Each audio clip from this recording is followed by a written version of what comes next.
Yeah, so I'm the general manager of Florence here in Hawaii, and it's an amazing brand to work for. You know, obviously, John and his brothers partnered with the Hurley family to start this brand, and we make amazing gear. And I don't think he's ever affected about not having priority, knowing this reef so well. Look at him getting a start. Absolutely shacked and gets spit out. Unbelievable how he can work the system with non-priority. As you're going to see right here, as he's paddling, the wave is almost breaking on top of him, and that first pump he's going to do, he's going to drive through that section, just be in front of the foam ball and coming out clean. And that's a very average wave, and he turned into a decent score, or actually a good score to it. How do you break down the approach, Joel?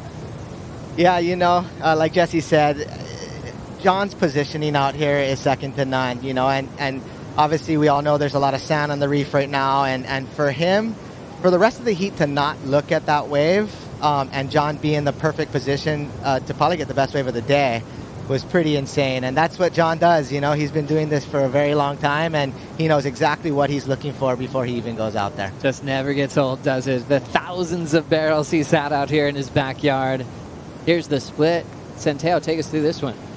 John, just on a little smaller left-hander here, and you know, obviously when those ones underneath come, they're sometimes the best scores. Big TP with a ton of power. Driving off the bottom, Jackson Bunch. Oh my goodness. Into a heavy end section. Of Joao's bravery and also that emotional roller coaster in the heat of dealing with all those beatings and wipeouts. Big frontside tail release from Jackson Bunch as he flies away. You know, Barron's another one here. Maybe spent more time than John on this reef, and so he just loves it. You know, I think back, here we go, we got John on the right, and so. Oh, and getting the spit without him. So Florence going down for the first time in this heat.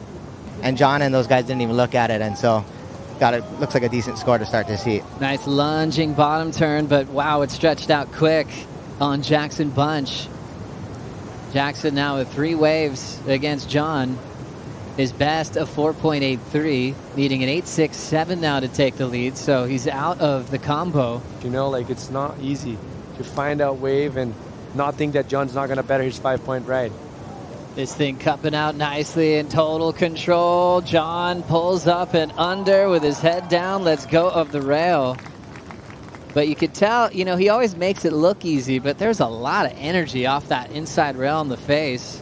It's just, I think you got the veteran in John, and then you got Jackson. Jackson really needs to just settle in, you know? It's like now they have priority, and he needs to try get priority off of John if he wants to get back into this. But I think John just, he just put another big score up on the board right here, and like, just that technical tube riding, you know? His positioning, Jesse called it, you know? It's like he took off not too deep, just right in the sweet spot.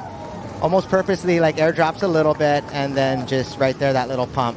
It was like he was guaranteed coming out, but positioning, insane. It's so cool when you get to see so many angles of this, because that pump made the difference in the world with the foam ball right behind him, Jesse. And that's the problem. It's easy to do that pump when it's a 3-foot wave, but not an 8-foot wave out of pipeline, you know, with all that lerp, kind of like a backwash. It felt like it was the second or third wave of the set, so. John's got priority. 3-time world champ locking in, just sliding beautifully, holding his line, coming out before the closeout. Unbelievable timing. You're witnessing one of the best backhand tube riders on the planet. I'm not sure, but I think there was a little bit earlier, but he slows himself down on the paddle, lets the wave run a little bit in front of him, and then he starts to put on the gas pedal. So that was beautiful reading from him.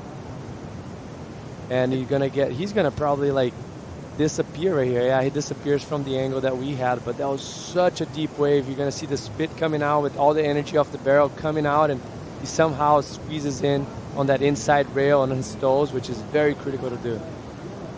It's just so fun to watch. I think, you know, like looking at this wave prior to his last one, right? And one thing he's not giving Jackson an inch, you know what I mean? It was like at this point he's got 2 excellent scores. Been competing against each other for about 20-something years.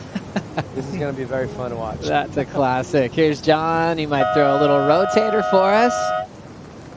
Congrats to all you guys that picked him as the power surfer on your fantasy teams. Jackson Bunch out as we will continue to dive into the Rookie of the Year story.